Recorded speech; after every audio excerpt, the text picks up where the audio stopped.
Do'stlar, bugun eksklyuziv video. Vodiydagi eng katta avtoklab gazoblok ishlab chiqaruvchi 8 gektar maydonni o'z ichiga olgan Megaton zavodini 0 dan 100 gacha to'liq obzor qilib beraman. Bungacha bitta like bosib qo'yasiz.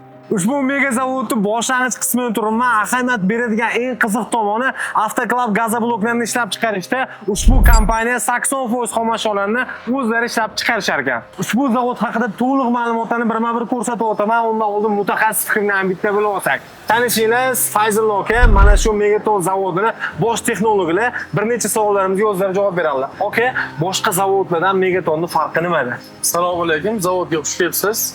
Bizi boshqa zavodlardan farqimiz, zavod to'liq integratsiyalashgan. Biz asosiy xomashyolarni tashqaridan sotib olmaymiz. Asosiy xomashyo hisoblangan kvars qum o'zimizning karyeradan tashib kelinadi. Sement mahsuloti esa Namangan sementi gazoblok uchun maxsus ishlab chiqariladi. Tushunarli aka, o'zi zavodda kunlik ishlab chiqaradigan mahsulot qancha? Hozirgi kunda zavodda kunlik ob'yemi 1,5 ming kubdan tashkil qilyapti. 1,5 ming kuba. Tushunishingiz uchun aytaman, misol tariqasida 1,5 ming kuba degani bir kunda 22 qavatli binoni to'liq gazoblok bilan qoplab chiqishga yetadigan darajada katta ob'yemda. 2025-yilda avtoklab gazoblok ishlab chiqarish bo'yicha eng so'nggi texnologiyalar asosida ushbu zavodimiz ish faoliyatini boshlagan. Hozir bosqichdan tushuntiraman, biz birinchi bosqichda turibmiz. Ya'ni ahamiyat berib qo'yasiz, bu kvars qumi. O'zlarining karyerlardan maxsus mana shu omborga kvars qumi yetkaziladi. Yetkazilgan kvarsni maxsus texnikalar yordamida aynan mana shu tegirmon orqali maydalab olinadi.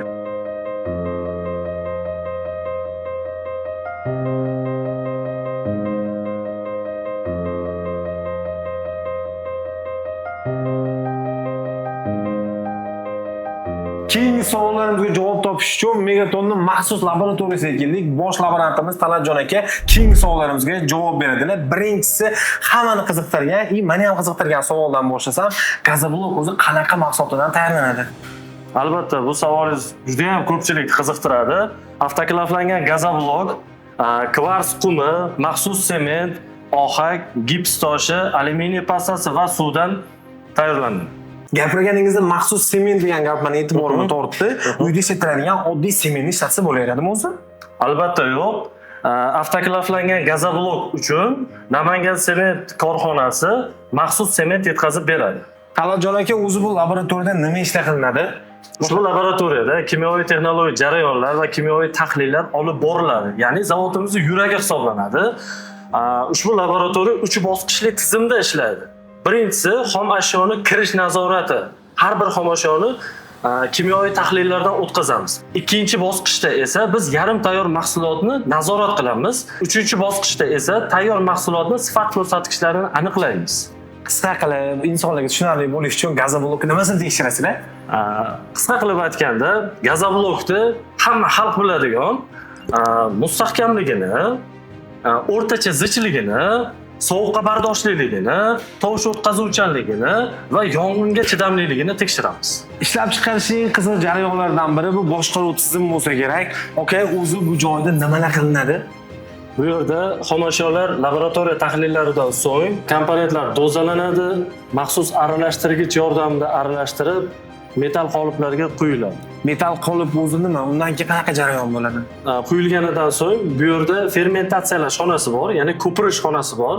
Ushbu ko'pirish xonamizda 200 minut davomida ko'pirib, mustahkamligini saqlagandan keyin u yerda o'sha poralar ham shakllanadi. Ya'ni issiqlik izolyatsiyalovchini belgilovchi poralar shakllanadi va kesish jarayoniga o'tkaziladi.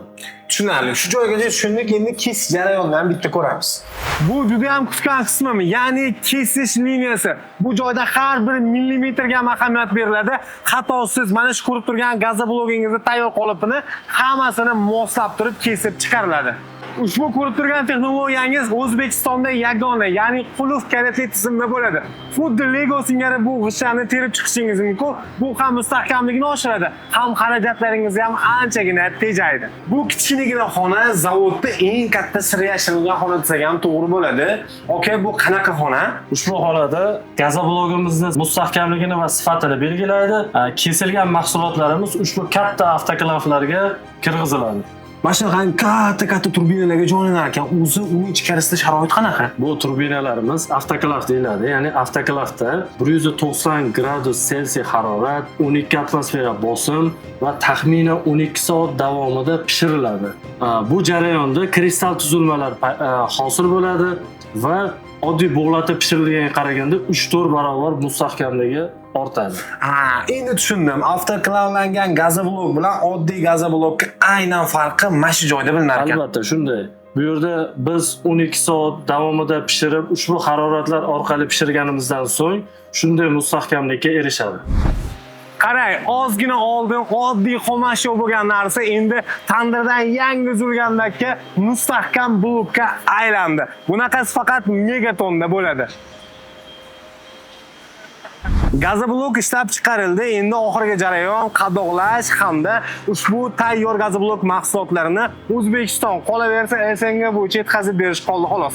Barchasini Megaton zavodi yetkazib beradi. Bundan tashqari vodiy uchun yangilik, vodiy bo'ylab yetkazib berish mutlaqo bepul. Standart razmerda, bundan tashqari quruvchi talabdan kelib chiqqan holatda istalgan razmerda tayyorlab beriladi. Namanganda yangi qurilayotgan 80% novostroykalar ham aynan mana shu gazobloklardan hozirda foydalanmoqda. Bundan tashqari qo'shni respublika Oish City loyihasi uchun ham to'liqligicha Megaton zavodidan gazobloklar yetkazib berilmoqda. Ahamiyat berasiz, juda ko'pchilik faqatgina novostroyka qurilishi uchungina gazoblok ishlaydi o'ylaydi. Bu xato. Shahrimizni ko'rkay ko'rib qo'shtirgan Kongress holli ham. Bundan tashqari hozirda yangi qurilayotgan KFC binosini, qo'shimchasiga Namangan xalqaro aeroportini ham to'liqligicha barcha poydevorlar Megaton zavodini gazobloklari yordamida qurilmoqda. Megaton zavodi har bir insonni qulayligini o'ylaydi. Sababi agar siz uy qurayotgan bo'lsangiz yoki juda ham ko'plab kotej quradigan bo'lsangiz ham muammo yo'q. Mana shunaqangi maxsus texnikalar yordamida kam miqdorda olsangiz ham siz uchun gazobloklarni yetkazib berishadi. Mana vodiydagi eng katta gazoblok ishlab chiqaruvchi Megaton zavodi haqida ham to'liq ma'lumotlarni oldingiz.